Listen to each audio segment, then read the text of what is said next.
The 49ers have gone through some weird things at wide receiver. They got a little good news and a little bad news. Plus, their biggest insider says things could look very different at the position next season.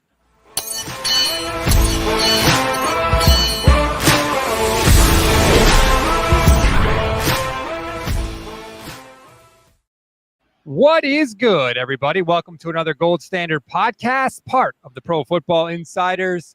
Astute viewers will know I am not Jason Aponte. I'm filling in for Jay alongside Steph Sanchez.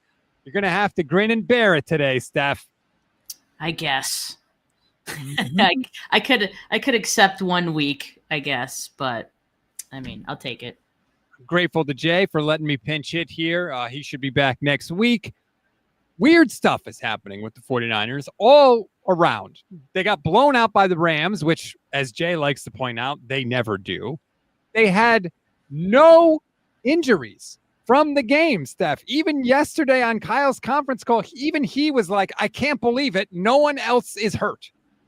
That's good news, right? I mean, we'll take any good news that we can get. And while that doesn't seem very big, like for the 49ers, yes, it is big, especially when like the week prior, you had 3 players getting hurt in Thursday's practice. Like there's just the 49ers can't step onto any field without getting hurt, but they did it in week 10. That feels like a big win, even after the big loss that they suffered against the Rams.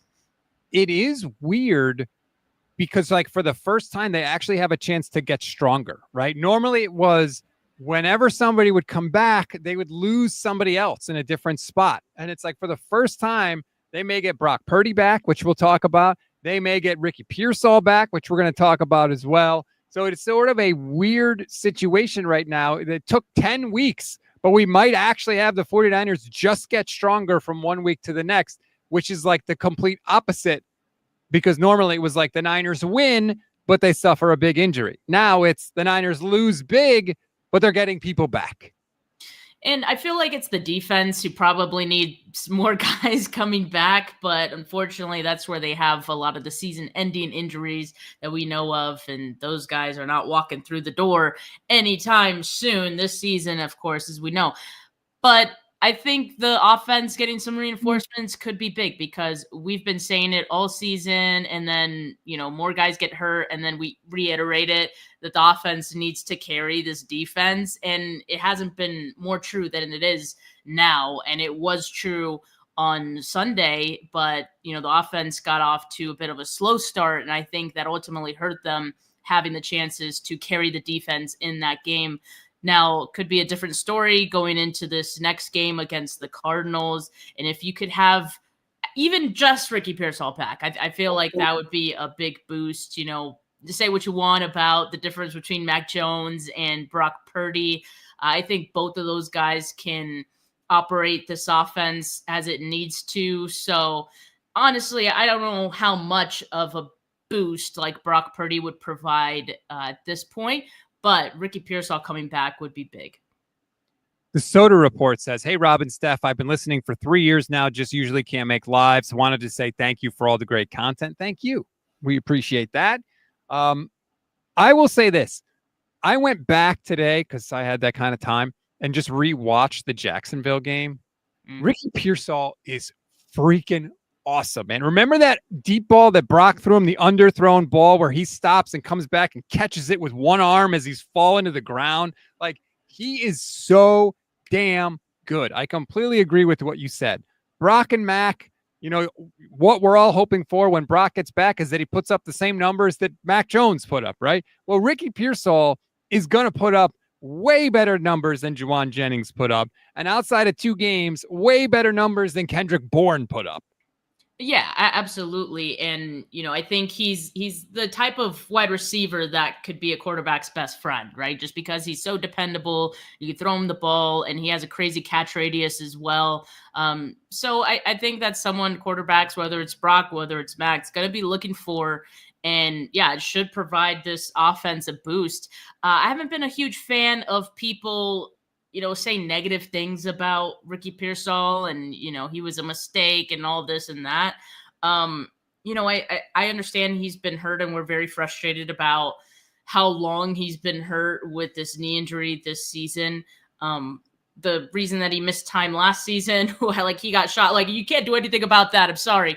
But, I feel like the 49ers did hit this one. But again, as we say with all, players, you do have to be available to be appreciated. And so hopefully Ricky Pearsall can finish this season out and he can continue to remind people why the 49ers picked him in the first place. It's because he's pretty damn good. It is so funny how the perception of Pearsall changed from when he was first drafted. What did people say? Luxury pick, right?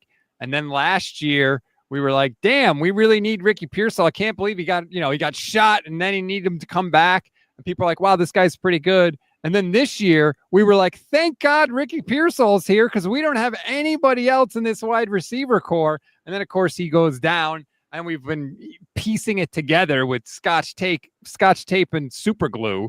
And now we're all waiting for him to come back. And I feel like the Niners kind of did Ricky a disservice a little bit, Steph, because they kept making it seem like any week now he's going to come back. He's got a shot. Right? He's got a chance. And so when it was not practicing, it was like he was getting re-injured every week. And fans were like, oh, F that guy. He's made out of glass. It's like, no, it's still the one injury.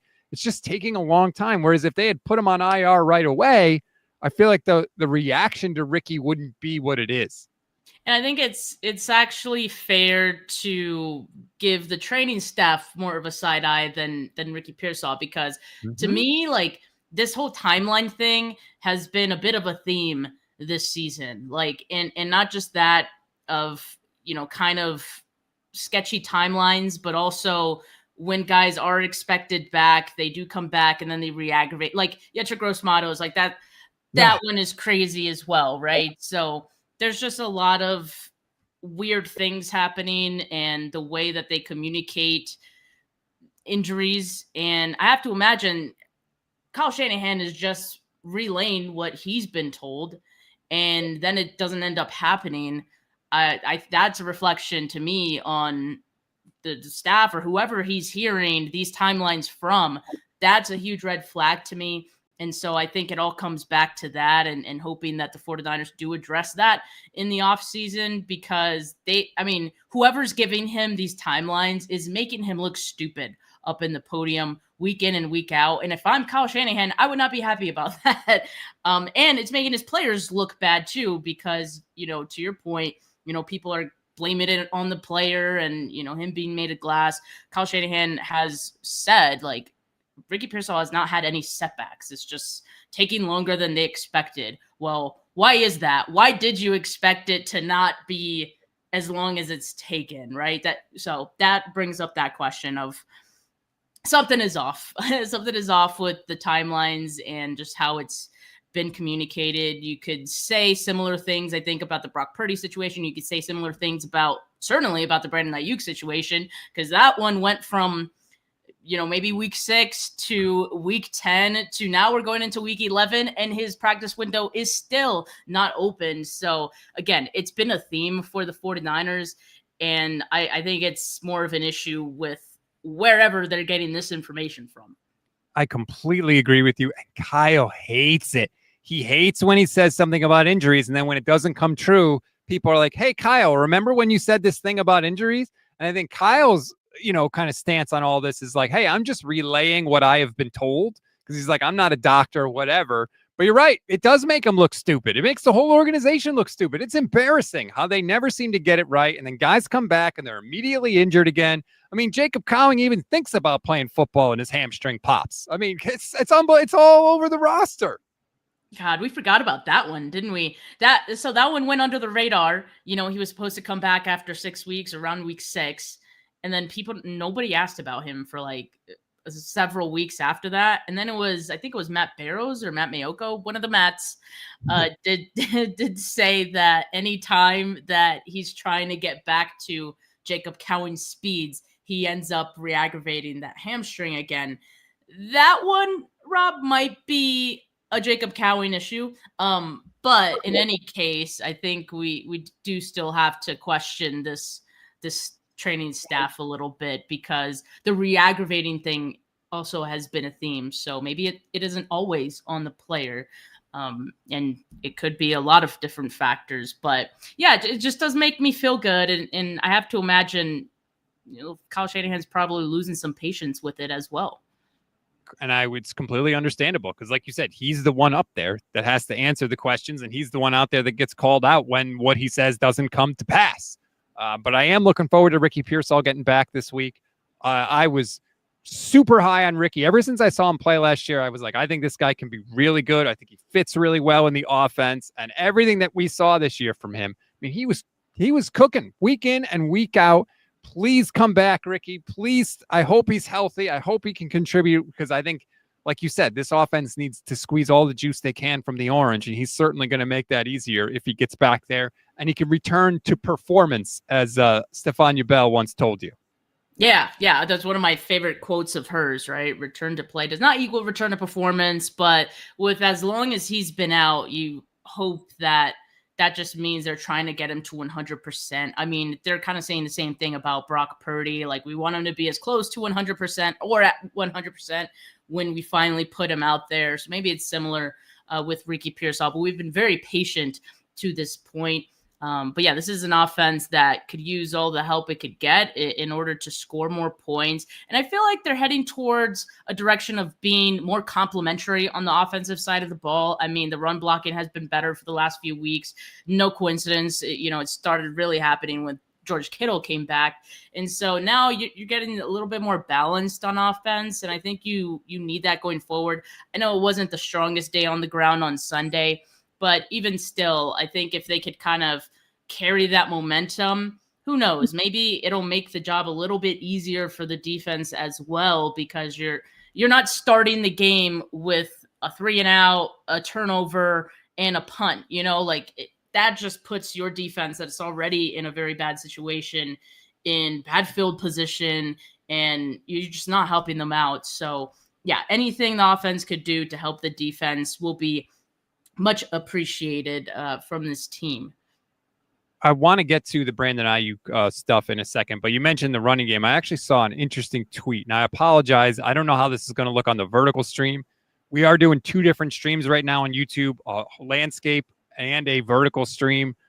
It's a brand new feature that StreamYard just added, so we're trying it out. We're trying to get the kinks out, so I apologize if it's not perfect yet. I will read the tweet, but Jose Sanchez tweeted, when running inside the tackles, Christian McCaffrey is averaging 4.6 yards per carry on 81 rushes, plus 6.4 EPA, 3 touchdowns, and 9 runs of 10-plus yards.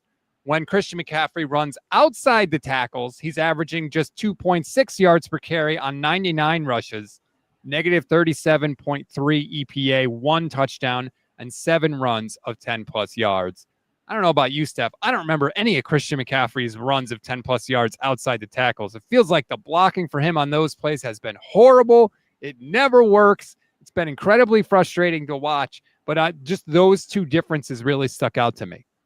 Yeah, they do. And yeah, I think for the first half of the season, a lot of that did have to do with George Kittle. And I got to be honest, the Luke Farrell thing, we were sold on this idea of Luke Farrell being one of the best blocking tight ends available as a free agent when the 49ers signed him. And I feel like we just have yet to see that. Like, this was just one big fluke signing for the 49ers. It just hasn't worked out.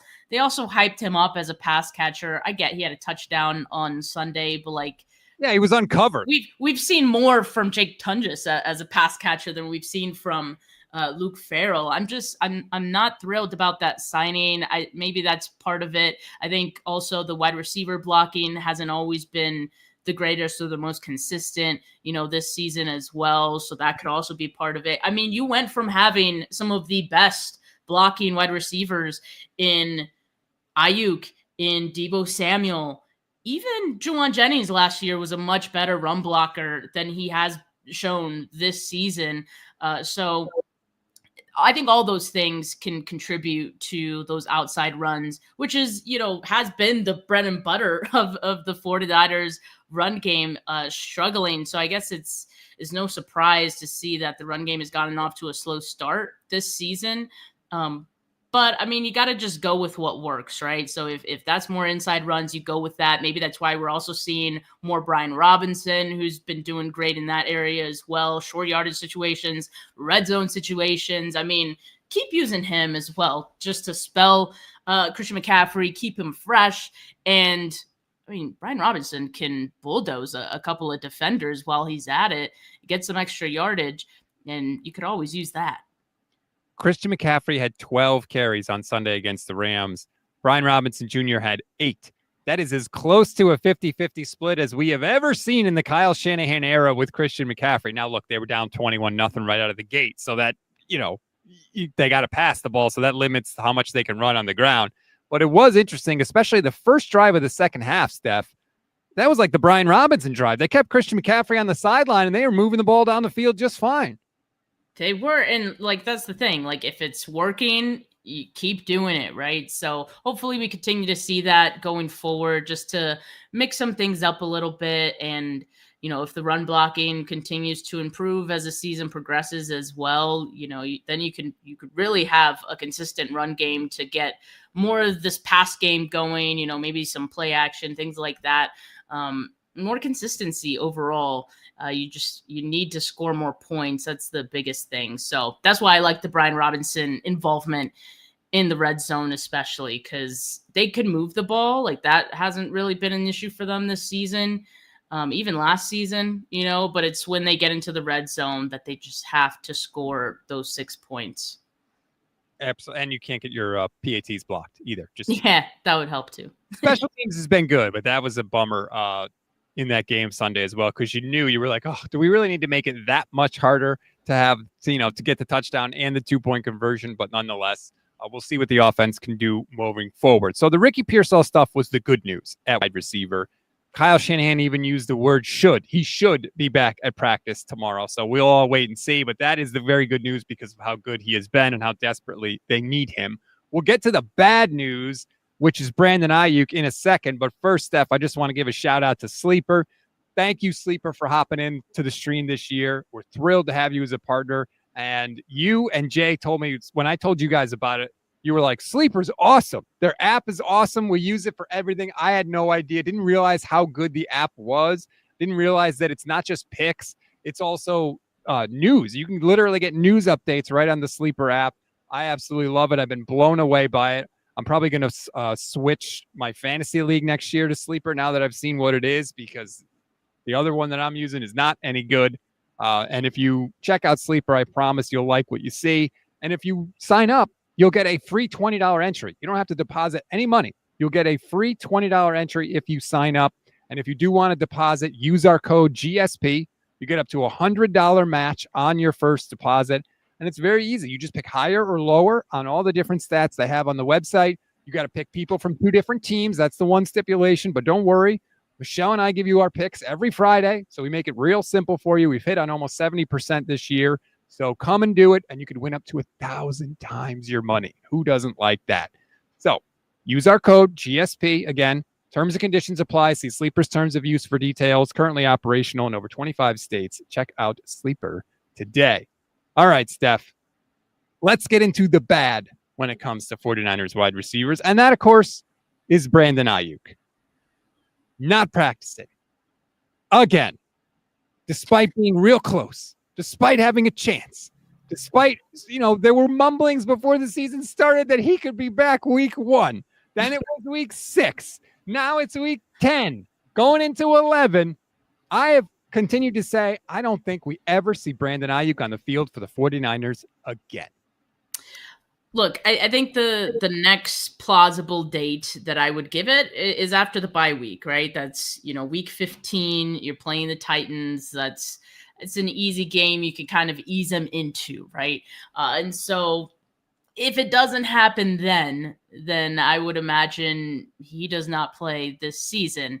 Now, that, of course, brings up the question that you just said and a lot of people have been asking, and some assuming he's not going to play again for the 49ers if he does not suit up this season. Is that really the end game for them? That the reason he hasn't stepped foot onto the field, well, we've seen him on the field the practice field, but not.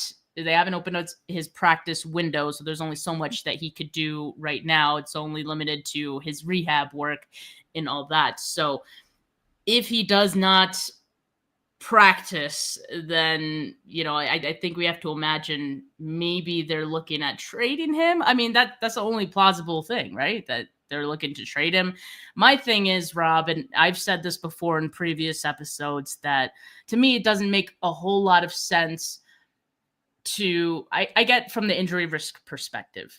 But if I'm a team who is looking for a wide receiver and there's other options out there, I'm not looking at Brandon Ayuk, who's coming off a big knee injury. He injured more than just his ACL, wasn't it his PCL as well? All the LCL, all the CLs. All the CLs. That's not good. And I don't have the reassurance of having seen him back from this injury to know that he's going to be fine. I'm taking the 49ers word for it. I'm taking Brandon Ayuk and his agent's word for it. Ergo, I'm not giving up anything more than, let's just say, a 5th round pick or something like that. Like, do the 49ers even do that? Because remember, the 49ers are notorious for overvaluing their players. And let's not forget, he has a big $ amount attached to his name with this big contract that they gave him. So that just adds, I think, more complication to all this. It's not the easiest contract to just trade away. That it doesn't make a lot of sense to me. Nothing that has happened with Brandon Ayuk makes any sense since he signed, since 2023 ended. Quite frankly, nothing has made sense. They didn't want to pay him. They were going to trade him. They had reached deals to trade him, and then all of a sudden, not only do they not trade him, they give him a massive contract, and the second the ink dries on the contract, they instantly regret it, and they spend all of last season and all of this season telling everybody how much they regret it. They tried to trade him this offseason. They were willing to give him away for a bag of cats, and nobody wanted him. And that's what I think they're going to do this year, Steph. I don't think they care. I don't think they say, well, if we put Brandon Ayuk on the field, we'll probably get more for him in a trade if he looks good.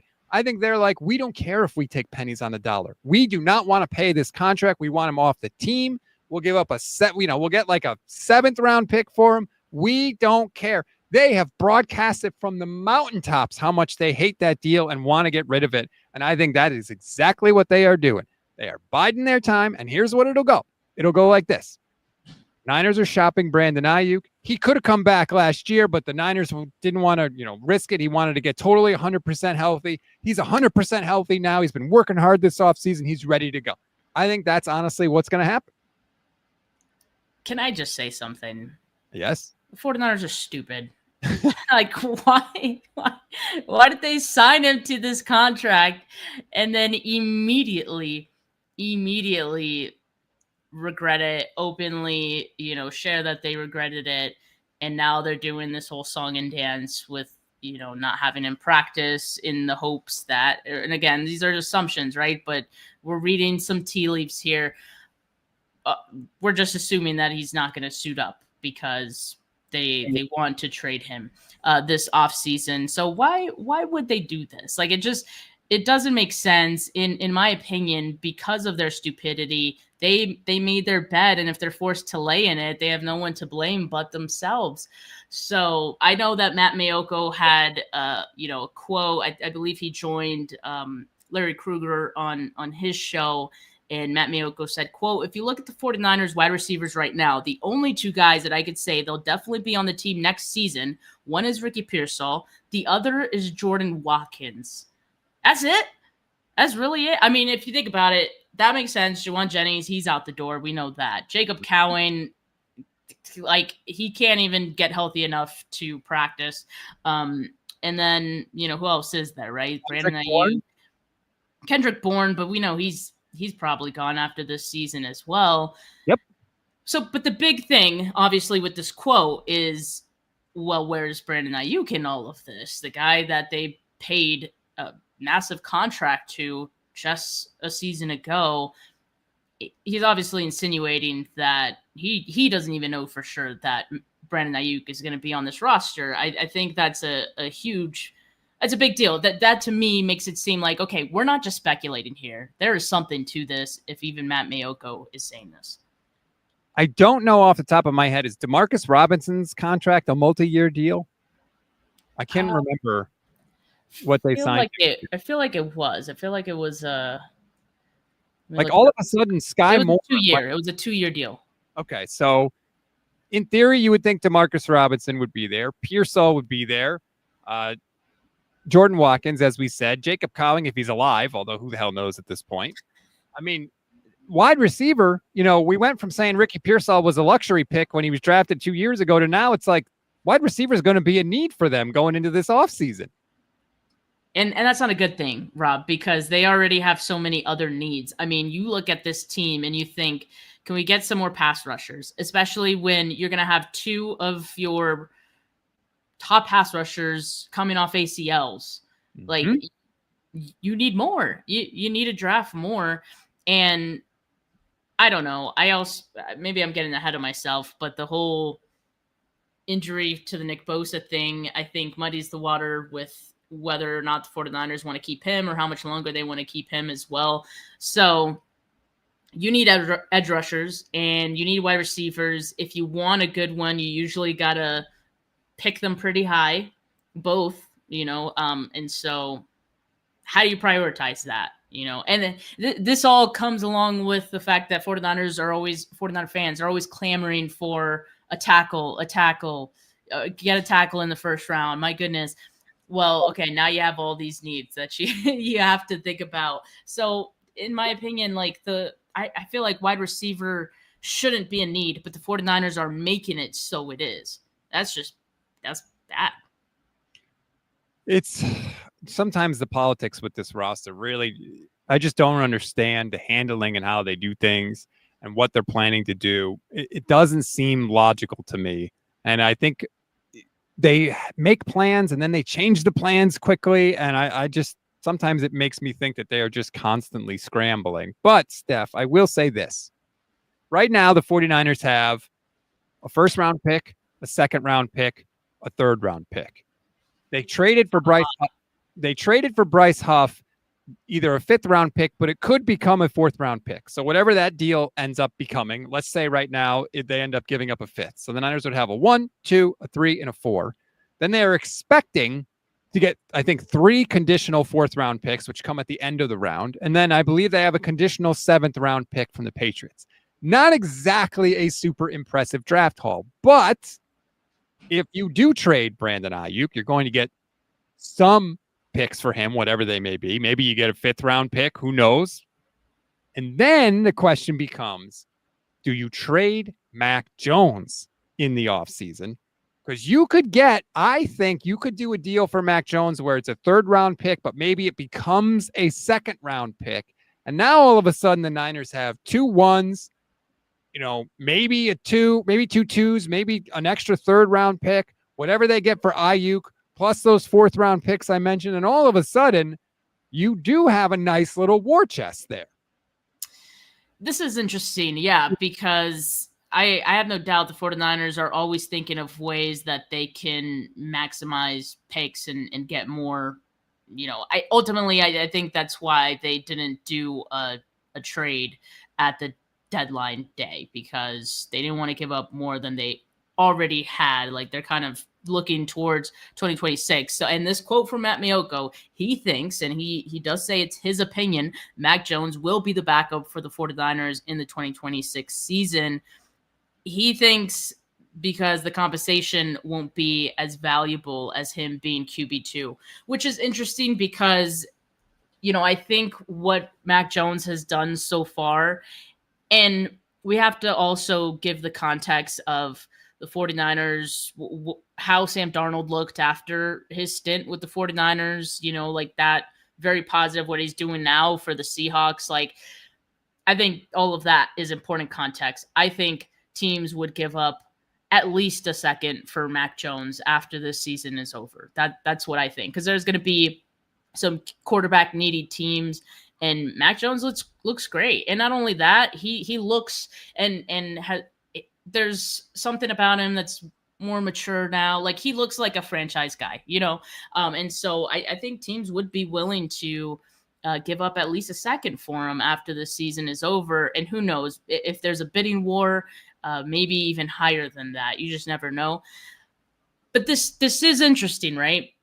The 49ers made this trade for Mac Jones made this move as a free agent to pick up Mac Jones, thinking like, you know, Brock Purdy sometimes gets banged up. Like we do need a strong QB2 option. And if he does play or if he has to finish some games here and there, he gets to showcase himself and grow as a quarterback, all these things. It's a win-win for the 49ers.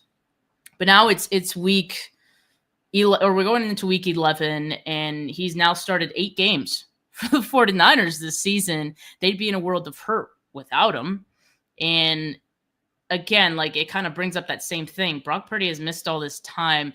Is Brock Purdy becoming the type of quarterback that we used to look at Jimmy Garoppolo as? A guy that's not as, you can't depend on his availability as much. And so you feel like you really need a strong QB2. In that sense, in order to keep you afloat, the value of Mac Jones to the 49ers is pretty high, you know? So I can see it from that side as well. Like, unfortunately, with the Brock Purdy thing, it's not only increased Jones's value for other teams, but for the 49ers too. So that might be the one thing that would keep them from trading him. And maybe they just wait till he's a free agent after the 2 years are over and they get a 3rd round comp pick back. I mean, honestly, that's not bad either. You just have to wait a little bit longer for that return. Yeah, that is the big question, is what is the value of Mac Jones to other people around the league? And then what is the value of Mac Jones to the 49ers? And what confidence do they have in Brock Purdy to be able to actually get out there and stay out there? I'm trying to look at something really quick, because you could make the argument possibly that with Kyle Shanahan, you should just rotate your backup quarterback all the time, right? Just find the latest reclamation project and have that person be your backup quarterback. Like there's always a Mac Jones type of guy, right? A highly drafted quarterback or a guy with some physical skills that for whatever reason just doesn't work out with the team that's drafted him. And can you like use that Kyle Shanahan ability to somehow squeeze the juice from the orange to just get your backup quarterback, rehab him for a year, ship him out, keep the draft picks, and just keep cycling through? Yeah, I mean, that's also a possibility, I think, for the 49ers. And, you know, they have options, right? But I'm not thrilled with how many draft picks they have going into 2026 with all of the needs that I think we can see that they very clearly have as well. So do we think the 49ers are going to be aggressive in free agency? I don't know, because just a season ago, they were very frugal and were telling everyone we're not paying. They told Devontae Adams we're paying wholesale. That looks silly in hindsight, right? So I don't know if they're going to be this team that's looking to build through the draft. Look, 2025, I thought was a pretty good draft for them. But we're not seeing, I think, the amount of growth from these rookies because the other complementary pieces on the defense that you would have aren't there to support them and like build them up. Look at D Winters after Fred Warner went down. Mm-hmm. He looks awful now. I mean, and that has a lot to do with Fred Warner being out there. A lot of things kind of fell apart after Fred has gone down, right? And so you just don't have the same support system on that side of the ball. And so it kind of feels like your rookies are left out to dry. And so maybe next year you're in a better position with some of those guys, veterans coming back. But yeah, I mean, I don't know if you could depend on, you know, another strong draft class to say, hey, like we're a Super Bowl team suddenly after 2026. I think it also, the 49ers have to hit on all of those picks in 2026. I think they've been better, you know, since Peters has left, but still, we do know the draft is a crapshoot, so who knows what could happen. The more pick, that's why you need more picks, because you're going to screw some of them up. That's just the nature of the thing.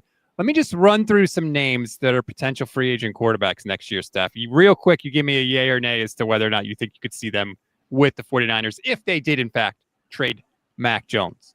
Daniel Jones is probably not getting away from the Colts, so we'll take him out of it. Aaron Rodgers, he's not going to be a backup, so forget that. Would you want Russell Wilson? No. Marcus Mariota? I mean, no, I think that's just not what the 49ers would be looking for. I think the 49ers have started to look towards young quarterbacks. Hasn't worked out with their team, and you can help build them up. I just don't think Mariota is that kind of guy. There is the name right below Mariota on the list, Steph. No, because Zach Wilson is awful. Yeah, you say that, except so is Sam Darnold, and Kyle brought him in. Why? Because Kyle loved him coming out in the draft. And you know who the quarterback Kyle loved more than any other in 2021 when they came out? It wasn't Trey Lance. It wasn't Mac Jones. It was Zach Wilson. Everything I heard was that Zach Wilson was really the guy Kyle liked the most. I could easily, plus he's played with Miami in the McDaniel system, so it wouldn't be that huge of an adjustment. I could easily see the 49ers signing Zach Wilson and doing the exact same thing they did with Darnold and with Mac Jones. I mean, I could see it. I just wouldn't be thrilled about it. Oh, I wouldn't be thrilled about it either. I mean, talk about a guy that's reckless with the football. Holy hell, Zach Wilson. He loves to give the ball to the other team, but he would be the one I think that has potential. Tyrod Taylor, Joe Flacco, Jimmy G, that would be hilarious, but that'll never happen because he hated his guts by the time he left. Mitchell Trubisky, Trey Lance, dare I say? Full circle. Wouldn't that there's a lot of old quarterbacks on this list. Yeah, Carson Wentz. I mean, he'd be coming off an injury. Teddy Two Gloves, Gardner Minshew. I mean, it's not the craziest thing in the world, to be honest with you, that the Niners, let's say they got like Minnesota, right? Because I don't think Mac Jones fits with every team. But a team like Minnesota, I think he does fit with. J.J. McCarthy looks like, what is he? Get Mac Jones in there, put him with O'Connell. Maybe Minnesota would be willing to give up some draft capital for that. I mean, they might be. They're in a difficult spot. I think they probably regret moving on from Sam Darnold. So, yeah, I mean, there's quarterback needy teams every offseason. The Jets, who knows? I don't know, but I think there's going to be teams that would be interested in Mac Jones. But it'll be up to the 49ers to decide, again, the value of him being on this team just in case the worst happens and Brock Purdy's unavailable and you have to throw Mac Jones in there versus a draft pick that could be anything, as we say. So anyway, Mayoko brought it up when he was talking with Larry Kay today. So that's why we were talking about backup quarterbacks. Obviously, there's a long way to go before we get there, Steph. Let's talk about the starting quarterback. Do we think it's going to be Brock Purdy this week? Because I thought he was never going to come back. And then all of a sudden, we heard everybody in the national media saying there's a quarterback controversy brewing in San Francisco. And then Jay Glazer pops up, football groundhog Jay Glazer, with his 3 stories that he drops per year and says, Brock Purdy's expected to be back next week. And it was like, wait, what?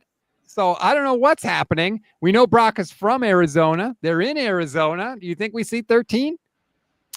I don't know. And I only say that because, Kyle Shanahan did say they want to see 3 full aggressive practices from Brock Purdy before putting him out there. And listen, they're in no rush to get him back out there because Mac Jones has been playing pretty well in his place so far.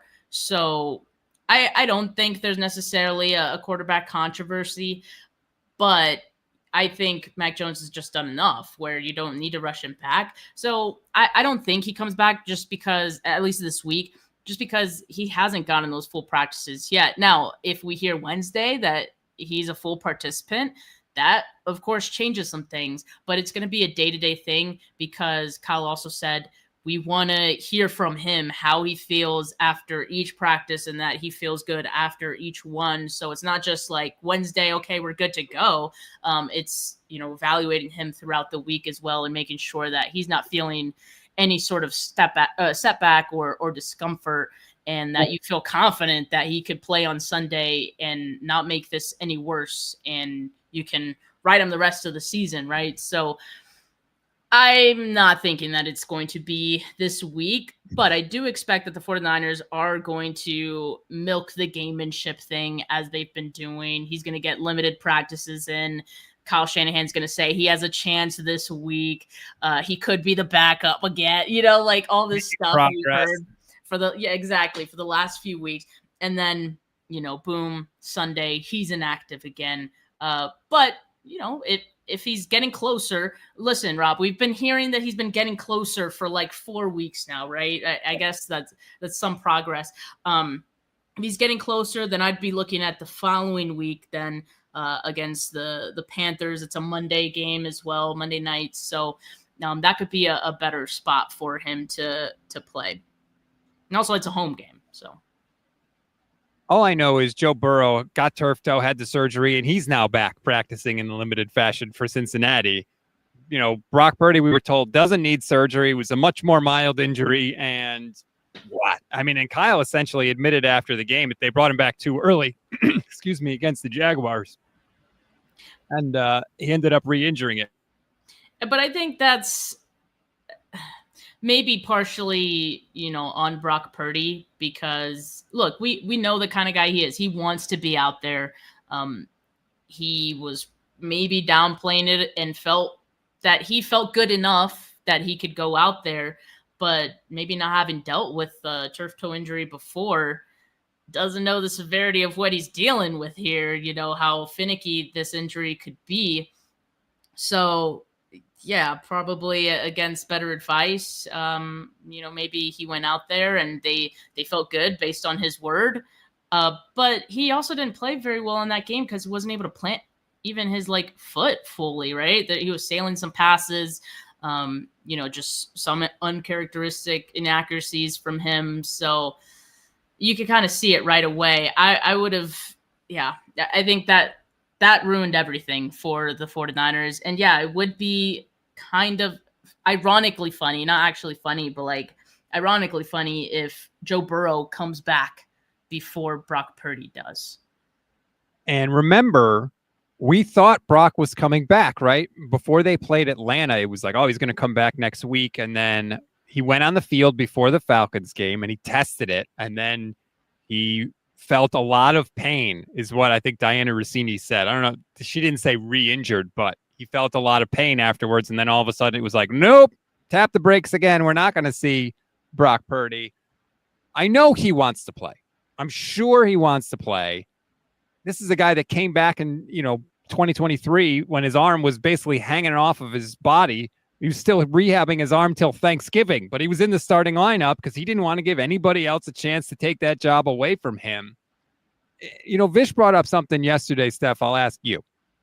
Vish thinks that the Niners have not put Brock on IR because Kyle Shanahan thinks that he should be playing through it because we were told it was a grade 1 turf toe injury. Other quarterbacks have played through it. Patrick Mahomes played through it and then had surgery in the offseason. Vish thinks that maybe Kyle thinks, hey, Brock, you need to get out on the field. You should be playing through this. We're paying you $50 million. We need you out there. That's interesting. I do think Kyle does get really frustrated with recurring injuries for his quarterback because I do feel like it does give him maybe some PTSD of the whole Jimmy Garoppolo situation.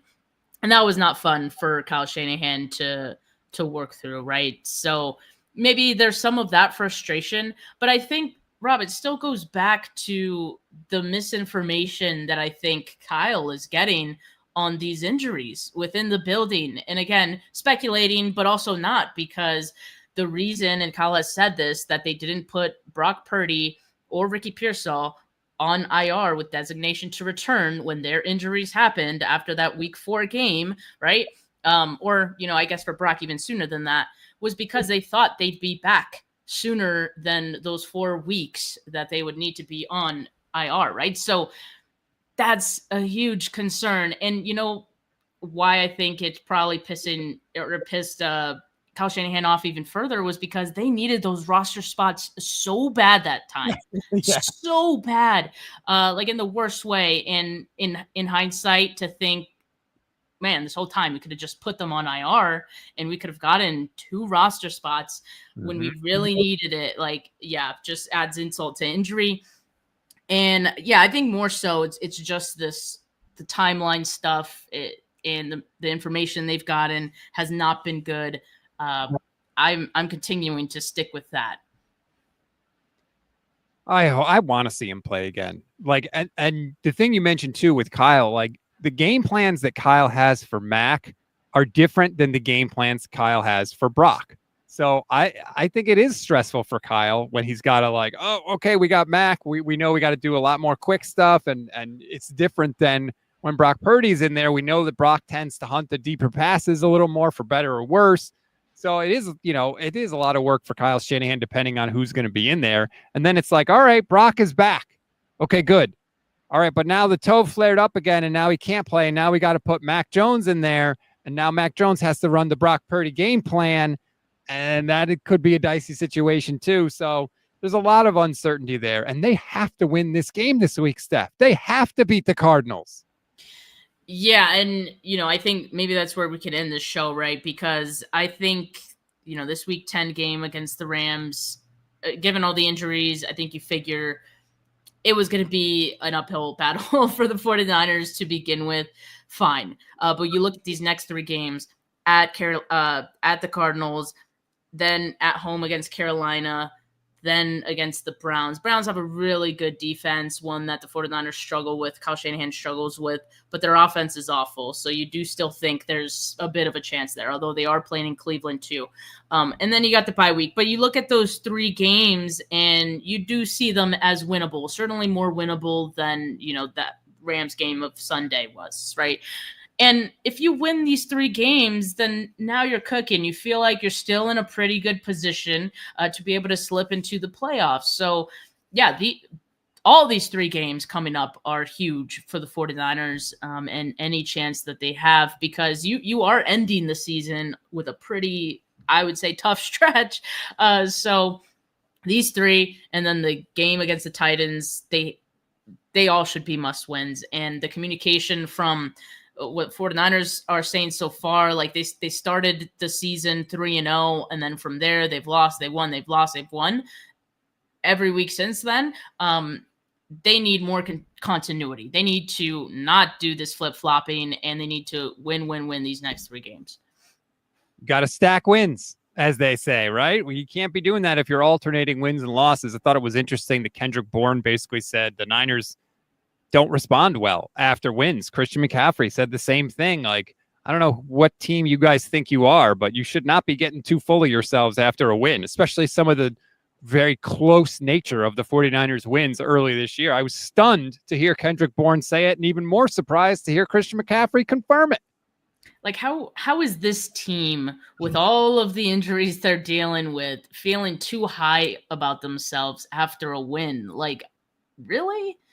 Really? I mean, I don't like that mindset. I don't know what the communication is in the locker room, and I'm not speculating on it, but yeah, that's definitely something that needs to change. I think they need to be humble and hungry every single week going forward if they want to get back to winning multiple games in a row.